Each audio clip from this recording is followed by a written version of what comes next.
बिस्मिल्लाहिर्रहमानिर्रहीम। अस्सलाम वालेकुम नाज़रीन, आप यूट्यूब चैनल देख रहे हैं। मैं इमरान खान हूँ। सबसे पहले बड़ी और इम्पॉर्टेंट खबर, और ख़बर यह है कि अमेरिका ने पाकिस्तान के हवाले से कुछ पाबंदियाँ आयद कर दी हैं। अमेरिका ने पाकिस्तान के बैलिस्टिक मिज़ाइल प्रोग्राम पर मज़ीद पाबंदियाँ आयद कर दी हैं। पहले ख़बर पढ़ लेते हैं, फिर आपको बताता हूँ कि ये हमारी वजारत ख़ारजा की कितनी बड़ी नाकामी है। अमेरिका ने पाकिस्तान के बैलिस्टिक मिज़ाइल प्रोग्राम से मुंसलिक 4 इदारों पर इजाफी पाबंदियों का ऐलान कर दिया है। पाबंदियों का मकसद पाकिस्तान के तवील फासले तक मार करने वाले मिज़ाइलों की तरक्की पर खदशात के बाद बड़े पैमाने पर तबाही फैलाने वाले हथियारों के फैलाव और उनकी तरसील के निज़ाम को रोकना है। यानी पाकिस्तान का जो दूर तक मार करने की सलाहियत है, ये पाकिस्तान अगर पाकिस्तान से हिट करना चाहे मिडल ईस्ट में किसी जगह पे, और सिंपली पाकिस्तान के बहुत सारे जो दिफाई तज्ज़ियाकार हैं वो ये कहते रहे कि पाकिस्तान के बाद ये कैपेसिटी है कि पाकिस्तान इसराइल तक को हिट कर सकता है या इंडिया के आखिरी कोने तक जो है वो हिट कर सकता है। तो ऐसी चीज़ों को काउंटर करने के लिए ये अमेरिका ने किया है। अमरीकी महकमा खारजा के मुताबिक जिन 4 इदारों को पाबंदी के लिए नामजद किया गया उनमें पाकिस्तान का नेशनल डेवलपमेंट कम्प्लेक्स शामिल है, जो बैलिस्टिक मिज़ाइल प्रोग्राम की निगरानी करता है। इसके अलावा affiliates international, Akhtar and sons private limited और रॉक साइड इंटरप्राइज नामी इदारे शामिल हैं, जिन्होंने पाकिस्तान के मिज़ाइल प्रोग्राम के लिए मुबैना तौर पर मिज़ाइल और मिज़ाइल से मुताल्लिक आलात फराहम किए हैं। इन इदारों पर अमेरिका की जानिब से इल्ज़ाम लगाया गया कि ये बड़े पैमाने पर तबाही फैलाने वाले हथियारों के फैलाव में किरदार अदा कर रहे हैं। ये पाबंदियाँ एग्जीक्यूटिव ऑर्डर 13382EO के तहत लगाई गई हैं, जिसमें बड़े पैमाने पर तबाही फैलाने वाले हथियारों और उनकी तरसील के निज़ाम को हदफ बनाया गया है। ये जनाब खबर है, लेकिन अमेरिका ऐसी कोई पाबंदी इंडिया पे नहीं लगाता। इंडिया के पास हथियार हैं और बहुत दूर तक मार करने वाले हथियार हैं। आप सोशल मीडिया पे चले जाएं और इंडिया की कैपेसिटी आप देख लें, लेकिन अमेरिका को वहाँ पे कोई एतराज़ नहीं होता। दुनिया के और भी मुल्क हैं जिनके पास बहुत दूर तक मार करने वाले हथियार हैं, लेकिन वहाँ पे अमेरिका को कोई एतराज़ नहीं होता, क्योंकि उनकी खारजा पॉलिसी बड़ी तगड़ी है। वो बड़े ज़बरदस्त तरीके से अपने मफाद के लिए काम करते हैं। जबकि हमारे यहाँ पे जो सियासतदान है या जो एस्टेब्लिशमेंट है, वो ऐसा लगता है कि अपने ज़ाती मफाद के लिए काम करती है। इससे पहले 2023 में भी अमेरिका ने ऐसी कुछ पाबंदियां लगाई थी, और अब फिर यानी पीडीएम की सरकार आने के बाद इस बारे में कोई अच्छी खबर नहीं आ रही, और अब फिर दोबारा जो है वो ऐसी पाबंदियां लगा दी गई हैं। अच्छा, इन पाबंदियों के हवाले से एक दो चीज़ें तो आप क्लियर कर लें कि पाकिस्तान का जो बैलिस्टिक मिसाइल सिस्टम है उससे बहुत पुरानी तकलीफ है पाकिस्तान के मुखालिफिन को, और वो हमेशा से ये चाहते हैं कि पाकिस्तान का एटमी प्रोग्राम या पाकिस्तान का जो बैलिस्टिक मिसाइल का सिस्टम है जो दूर तक मार करने की सलाहियत रखता है, वो पाकिस्तान से छीना जाए या उसको कम से कम किया जाए। और ऐसा सिर्फ पाकिस्तान के साथ नहीं, और भी कुछ मुल्कों के साथ किया जाता है। पाकिस्तान उन मुल्कों में से एक है, लेकिन पाकिस्तान बहुत ज़्यादा फोकस पर रहता है। अब मामला ये है कि जो बाइडन हुकूमत के साथ तो बड़े अच्छे ताल्लुकात बनाए हुए थे मौजूदा एस्टेब्लिशमेंट ने और हुकूमत ने, और इन्हीं ताल्लुकात को बरकरार रखने के लिए, इन्हीं ताल्लुकात को कायम रखने के लिए इमरान खान जैसे पॉपुलर लीडर की हुकूमत को गिरा दिया गया उनकी ख्वाहिश पे। और जब इमरान खान साहब की हुकूमत गिरा दी गई तो उसके बाद पाकिस्तान में जितना जुल्म, जबर, फस्तायत जो भी किया गया, जो बाइडन हुकूमत ने आंखें बंद करके इनको खुली छूट दी और ये करते रहे। आज वही आका, आज वही वेंटिलेटर वाली सरकार वो पाकिस्तान से पाकिस्तान की दिफाई सलाहियत छीन रही है और इस बारे में काम कर रही है। इसका फौरी इम्पैक्ट तो कोई नहीं होगा, पाकिस्तान की अपनी एक सलाहियत है। मैं नहीं समझता कि इससे फौरी इम्पैक्ट होगा, लेकिन इन चीज़ों के असरात होते हैं, और ये जो अमेरिका ने किया है ये बड़ा काम है, छोटा काम नहीं है। अब सवाल ये पैदा होता है कि क्या पाकिस्तान के निज़ाम ने या पाकिस्तान की वजारत खारजा ने या पाकिस्तान के वजीर खारजा जो डिप्टी वजीर आज़म भी है इसहाक डार साहब, उनकी नालायकी, उनके नकम्मेपन, ये उसकी सज़ा पाकिस्तान को मिल रही है। पाकिस्तान को सज़ा मिल रही है ना, कि आप जब भी जाते हैं उनके साथ या तो भीख मांगने जाते हैं या फिर आप जाते हैं इमरान खान को और मुखालिफिन को कुचलने के लिए। तीसरा तो आप काम ही कोई नहीं कहते। मुल्की मफाद में, कौम के मफाद में आपने कौन सा काम किया आज तक? टके का काम आपने नहीं किया। ये जब जाते हैं जी इमरान खान बहुत तंग कर रहा है, सियासी मुखालिफिन को कुचल दो, इंसानी हकूक की तबैयां फेर दो, सहाफ़ी उठा के गायब कर दो, हर तरह का जुल्म और जबर और फस्तायत इन्होंने की और अमेरिका की मर्जी से की या अमेरिका की आशीर्वाद के साथ की। उन्होंने इनको पूछा ही नहीं, आंखें बंद करके रखी। लेकिन यहां पे उन्होंने इनकी वफादारियों का यह सिला दिया कि पाकिस्तान कि बैलिस्टिक मिसाइल प्रोग्राम के हवाले से जो है वो कुछ पाबंदियां आयद कर दी हैं। अब ये नालायकी है, नकम्मापन है। मैंने पहले भी गुजारिश की थी कि पाकिस्तान पर कोई भी पाबंदी लगेगी हम सारे उसकी ना सिर्फ मजम्मत करेंगे बल्कि उसकी मुखालफत भी करेंगे। पाकिस्तान के ऊपर चाहे कोई माशी पाबंदी लगे, चाहे कोई दिफाई पाबंदी लगे, चाहे पाकिस्तान के ऊपर कोई भी पाबंदी लगे, पाकिस्तानी हमेशा उसका दिफा करेंगे और पाकिस्तानी हमेशा उसकी मुखालफत करेंगे और ये मुतालबा करेंगे कि जिन लोगों ने पाकिस्तान को यहां तक पहुंचाया है, मैं इन दोनों चीजों को इकट्ठा कर रहा हूं कि पाबंदी पाकिस्तान पे नहीं लगनी चाहिए, पाबंदी उन नासूरों के ऊपर लगनी चाहिए जिन्होंने पाकिस्तान को यहां तक पहुंचाया।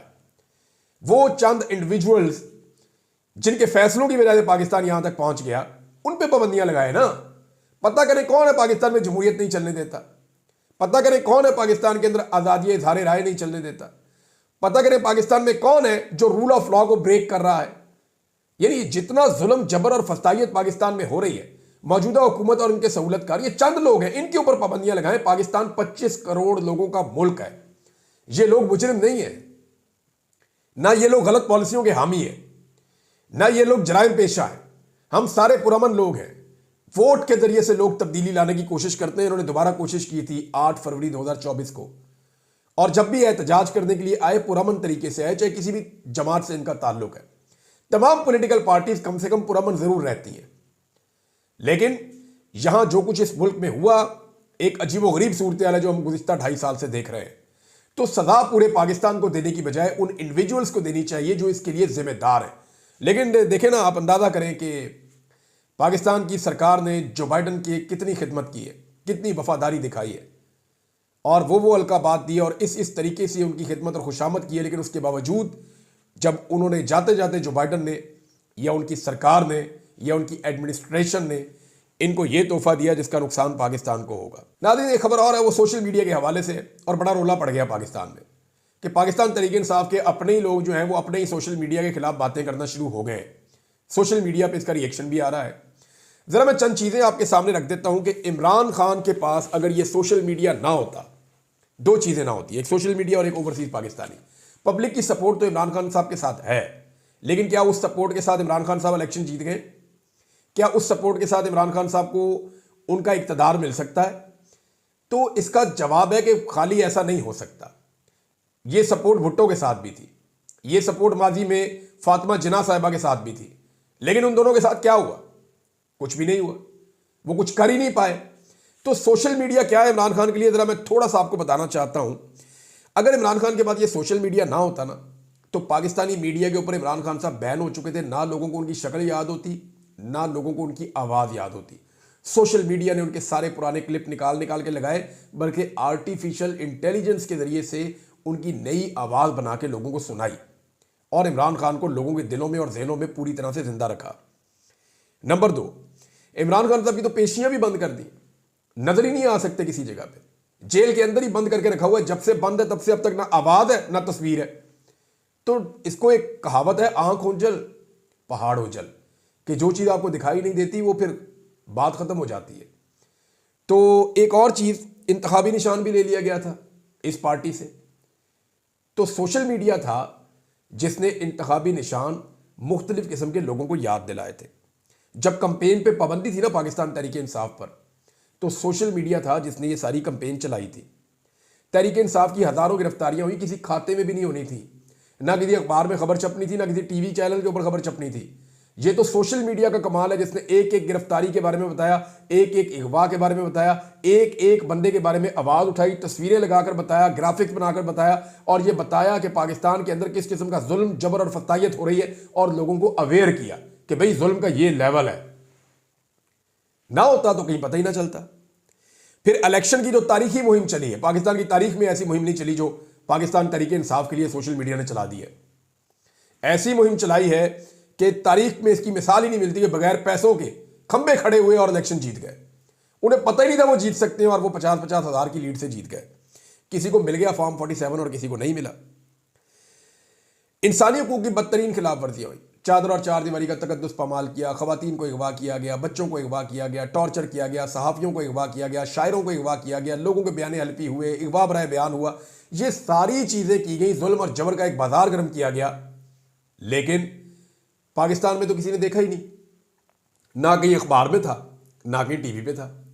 ये सारा कुछ आपको पता चला कैसे? सोशल मीडिया से। वरना सोशल मीडिया ना होता किसी को पता ही ना चलता कितने हजार बंदे उठाए गए, कितने घरों में छापे पड़े हैं। साथ वाले घर में छापा पड़ता आपको बाद औक़ात नहीं पता होता। तो सोशल मीडिया ने अवेयर किया पूरे पाकिस्तान के अंदर भी और पाकिस्तान के बाहर भी। फिर जो हजारों गिरफ्तारियां हुई हैं, फिर फायरिंग और लाशों वाला मामला, अगर ये सोशल मीडिया ना होता ना तो इलेक्ट्रॉनिक मीडिया तो खा गया था सारा कत्लेआम। ये 12 लाशें भी किसी ने नहीं माननी थी। ये तो सोशल मीडिया को दाद और शाबाश देनी पड़ेगी, उनका शुक्रिया अदा करना पड़ेगा कि आपने बताया कि रियासत ने गोली चलाई और फिर गोली चलाते हुए दिखाया भी आपने। तो सोशल मीडिया को ये क्रेडिट आपको देना पड़ेगा। अगर वो नहीं होता तो डी चौक का जो साने और कत्लेआम है वो पड़ गया होता है इमरान खान साहब के खाते में। फिर जब सारी पार्टी गैर मुअस्सर थी, लोग इमरान खान को छोड़कर जा रहे थे, तो उस वक्त एक चीज जो हार नहीं मानी वो इमरान खान का सोशल मीडिया था जो सबसे मुअस्सर था। अगर इमरान खान की सियासत को आज किसी ने जिंदा रखा हुआ ना तो वो सोशल मीडिया ने रखा हुआ है। इमरान खान की अपनी हिम्मत है, अल्लाह रब्बुल इज्जत का करम भी है उनके ऊपर, लेकिन सोशल मीडिया की ताकत से आप इनकार नहीं कर सकते। ये पार्टी खत्म हो जाती, हर चीज बह जाती अगर सोशल मीडिया के ऊपर जिंदा ना रखा जाता। तो सोशल मीडिया ने लोगों को अवेयर किया, इस पार्टी के साथ जोड़कर रखा, एक एक जुल्म और एक एक ज्यादती बताई और एक एक कंपेन चलाई, एक एक मामले को सोशल मीडिया पर उठाया गया। और आज वही सोशल मीडिया बुरा है। ये कैसे कह सकते हैं कि सोशल मीडिया बुरा है? मैंने एक चीज नोट की है कि जितना जुल्म बढ़ता है सोशल मीडिया का रिएक्शन उतना बढ़ता है, जितना जुल्म कम होता है सोशल मीडिया का रिएक्शन उतना कम होता है। ये दोनों चीजें एक दूसरे के ऊपर डिपेंडेंट हैं, इंडिपेंडेंट नहीं है। ऐसा नहीं है कि लोग पागल थोड़ी है कि उठते हैं और उठ के सुबह होती है गालियां देना शुरू करते हैं और शाम तक गालियां देते हैं और शाम को गालियां देकर सो जाते हैं। नहीं, गोली क्यों चलाई ये सवाल जब उठा तो उससे पहले गोली चल चुकी थी। अगर गोली ना चलती तो यह सवाल ही ना उठता कि गोली क्यों चलाई। यानी एक अमल होता है तो उसके रद्द अमल में सोशल मीडिया एक्चुअली आपको रद्द अमल देता है, वो रिएक्शन देता है, रिएक्ट करता है सोशल मीडिया कि ये क्यों हो रहा है, गलत हो रहा है, रिएक्ट करेंगे, ये हो रहा। अब वो रिएक्शन अगर बुरा लगता है, यानी एक शायर का शेर है कि किसी को चोट लगे तो वो रो ही देता है, किसी को चोट लगे तो वो रो ही देता है। तू अपने सब्र को इतना ना आजमा पागल। तो ये ऐसा नहीं हो सकता कि किसी को चोट लगे और वो रोए भी ना, जुल्म रहे और अमन भी हो, क्या मुमकिन है तुम ही कहो। तो ये नहीं हो सकता ना, मुमकिन नहीं है। लोगों को चोट लगती है फिर वो चीखते हैं, बताते हैं कि ये जुल्म हो रहा है और सोशल मीडिया के ऊपर लोग फिर एक दूसरे के दर्द को और दुख को महसूस करते हैं। अब इसके ऊपर आप गुस्सा नहीं कर सकते कि जनाब हमने आपको मारा, आप रोए क्यों, हमने आपको मारा, आपने पूछा क्यों कि क्यों मारा। अब पाकिस्तान तहरीक इंसाफ के अंदर से कुछ लोग सोशल मीडिया को नकब लगा रहे हैं और आने वाले वक्त में ये ओवरसीज पाकिस्तानियों पे भी अटैक करेंगे। ये आप मेरे से लिख कर ले लें, क्योंकि ये वो दो चीज़ें हैं जो निज़ाम से बर्दाश्त नहीं हो रही और यही वो दो चीज़ें हैं जो इमरान खान साहब के सामने ढाल बनकर खड़ी हुई हैं। मिसाल के तौर पे ओवरसीज पाकिस्तानी अब जो करने जा रहे हैं, एक तो डोनाल्ड ट्रंप की हलफ बर्दारी तक पाकिस्तानियों ने ट्रक खरीद लिए जी बहुत सारे अमेरिका में, और ये जो ट्रक है इनके ऊपर वो डिजिटल स्क्रीनें लगी हुई है बहुत बड़ी बड़ी, इनको अमेरिका में वो फिराते रहते हैं मुख्तलिफ शहरों में। और इनके ऊपर जो साना डी चौक हुआ है उस हवाले से पाकिस्तान की मौजूदा हुकूमत और स्टैब्लिशमेंट के हवाले से बाकायदा इन्होंने विजुअल्स लगाए हुए हैं जो वो दिखा रहे हैं और पूरे अमेरिका में बता रहे हैं। और जो उनके अहम ईवान है, अहम जगह हैं, वहाँ पे वो उनको ले जाते हैं, वहाँ खड़ा करते हैं, वहाँ वो बता रहे हैं कि पाकिस्तान में किस किस्म का जुल्म, जबर और फस्तायत हुई है और किस तरह निहत्ते लोगों के ऊपर गोली चलाई गई है। तो ये गोली क्यों चलाई, ये सवाल अमेरिका के अंदर अमेरिकन पाकिस्तानियों ने अपने ट्रक खरीद के ये कंपेन चलाई हुई है। और डोनाल्ड ट्रंप की हरफ बर्दारी पे भी उनका इरादा है कि इन सारे ट्रकों को इकट्ठा करके उस तरफ ले जाएंगे और वहाँ पे ये विजुअल सारा दिन चलते रहेंगे और जो लोग भी हलफ बर्दारी में आएंगे पूरी दुनिया से वो देखेंगे कि पाकिस्तान में किस किस्म का जुल्म, जबर और फसाइयत हुई है, डी चौक के अंदर किस किस्म का मैसेकर हुआ है और उसके नतीजे में कितने लोग शहीद हुए हैं और अभी क्या सूरत हाल है, वो सारा कुछ, और कौन लोग इसके लिए रिस्पॉन्सिबल है। तो वो अमेरिकन पाकिस्तानी जो हैं ओवरसीज, वो उन ट्रकों को वहाँ लेकर जाएंगे और दुनिया भर के सैकड़ों बड़े इंपॉर्टेंट लोग आएंगे और वो देखेंगे तो पाकिस्तान की क्या इज्जत होगी। मेरे ख्याल में पाकिस्तान के निज़ाम को होश के नाखून लेने चाहिए। ओवरसीज पाकिस्तानी एक बहुत बड़ी ताकत के तौर पे उभर के सामने आए। अब बरतानिया के वाले तो अमेरिका बता रहा हूँ मैं आपको, यहाँ पे एक डेवलपमेंट आने वाली है बहुत बड़ी। मैंने आपको पहले कहा था कि हांडी का ढक्कन उठने वाला है। जो बरतानिया वाली हांडी है उसका ढक्कन अगले 24 से 36 घंटों में उठ जाएगा और बहुत मुमकिन है जब आप ये वीडियो सुन रहे हो उस वक्त उठ गया हो। 24 घंटों के अंदर अंदर मेरे अंदाजे में उठ जाएगा, क्योंकि एक छोटी सी चीज़ कंफर्म करना बाकी है। और उसके बाद जनवरी के मिड में बरतानिया में एक बड़ी कार्रवाई होने जा रही है, और उस बड़ी कार्रवाई से पाकिस्तान के अंदर जो एस्टेब्लिशमेंट और हुकूमत है उसके कदम लड़खड़ा जाएंगे और उनके लिए बड़ी मुश्किल पैदा हो जाएगी। जो चीज़ मुझे पता चली है वो छोटी नहीं है, वो बड़ी चीज़ है, और वो साने डी चौक को लेकर है। तो बरतानिया में जो बड़ी कार्रवाई होने जा रही है वहाँ की हुकूमत की ज़ेर निगरानी, उसकी अनाउंसमेंट अगले 24 घंटों से 36 घंटों में आप सुन लेंगे तो आपको आइडिया हो जाएगा कि ये क्या होने जा रहा है। अब पाकिस्तान की गवर्नमेंट और पाकिस्तान के निज़ाम के पास ऑप्शन क्या है कि डोनाल्ड ट्रंप को किसी तरह टैकल किया जाए। तो इस पर कुछ लोग डिस्कशन कर रहे थे, और अहम लोगों ने यह डिस्कशन भी की है कि अगर इसराइल को तस्लीम करने की ऑफर दे दी जाए तब, तो यहां पे आके मामला बड़ा फंस गया है। अगर इसराइल को तस्लीम करने की ऑफर दी जाएगी ना तो डोनाल्ड ट्रंप उसे कबूल कर लेगा, लेकिन क्या डोनाल्ड ट्रंप उसके बदले में इमरान खान की रिहाई मांगने से बाज आ जाएगा, या वो इमरान खान के खिलाफ जुल्म और जबर पे जो बाइडन की तरह या जो बाइडन एडमिनिस्ट्रेशन की तरह सहूलतकार बन जाएगा? तो इसके बारे में अभी किसी को कोई कंफर्मेशन नहीं है, लेकिन ये एक कार्ड जो है इसको डिस्कस किया गया है कि इसराइल को तस्लीम करने वाला मामला। अब पाकिस्तान पर पाबंदियां भी लग गई हैं। नाज़रीन, बड़ी अजीब अजीब खबरें आ रही हैं, लेकिन इसके अंदर एक तजिया मैं आपको ज़रूर पढ़ के सुनाना चाहूँगा रसूल बख्श रईस साहब का। जब तक मैं वो तजिया निकालता हूँ उससे पहले मैं आपको एक और चीज़ बताता हूँ कि देखें, अमेरिकन की जो आने वाली हुकूमत है वो अपना मूड बता रहे हैं इमरान खान को लेकर कि जो जुल्म और जबर पहले हुआ है वो अब उसको बर्दाश्त नहीं करेंगे, या वो कम से कम उसका हिस्सा नहीं बनेंगे, और वो आशीर्वाद जो उनका मौजूद था वो आशीर्वाद मौजूद नहीं रहेगा। अब जो उनके स्टेटमेंट आना शुरू हुए हैं, आप ज़रा गौर करें कि अगर इमरान खान के दौर में नवाज शरीफ के हक में ऐसे अमेरिकन के स्टेटमेंट आते तो इमरान खान साहब क्या करते? इमरान खान साहब फौरी तौर पे कहते हैं कि absolutely not, you have nothing to do with this, आपका इससे कुछ लेना देना नहीं है, ये पाकिस्तान का अंदरूनी मामला है, अदालतों का मामला है, इनके केसेस चल रहे हैं, हम जाने और अदालतें जाने, आप इसके अंदर दखलंदाजी नहीं कर सकते। इमरान खान साहब बड़ा टका कर जवाब देते। लेकिन इस हुकूमत को देखें आप, ये ऐसी बुज़दिल हुकूमत है कि अभी तक इनके किसी फेडरल मिनिस्टर ने, अभी तक इनके किसी वजीर आजम ने, डिप्टी वजीर आजम ने, नवाज शरीफ ने, मरियम ने, किसी ने अभी तक अमेरिका के खिलाफ कोई स्टेटमेंट नहीं दिया कि, बल्कि ये अपने अपने बयान डिलीट कर रहे थे जो माजी में गलती से इन्होंने डोनाल्ड ट्रंप के खिलाफ दे दिए थे। तो ये बुज़दिल लोग हैं, ये ऐसा नहीं करेंगे, बल्कि ये मार्जिन क्रिएट कर रहे हैं। इवन वजीर दिफा पाकिस्तान का जो है वो ये कहता है कि जब अमेरिका हमसे रब्ता करेगा तो फिर हम मुल्की मफाद में फैसला कर लेंगे। अभी भी क्लैरिटी नहीं है कि अगर अमेरिका ने हमसे रब्ता किया तो हम फिर भी डट जाएंगे या खड़े हो जाएंगे, नहीं, हम मुल्की मफाद में फैसला कर लेंगे। अभी भी मार्जिन रखा हुआ है। ये बुज़दिल है, इनकी उस तरह से सोच नहीं है जैसे इमरान खान साहब की सोच के अंदर क्लियरिटी थी। नाज़रीन, रसूल बख्श रईस साहब जो हैं वो पॉलिटिकल साइंस के प्रोफेसर हैं और बहुत शानदार पर्सनैलिटी है। मैं उन्हें गुज़िश्ता लगभग 18 साल से जानता हूँ, 18-20 साल हो गए मैं उन्हें जानता हूँ, और इनका पाकिस्तान की सियासत के ऊपर बड़ा शानदार तजिया होता है।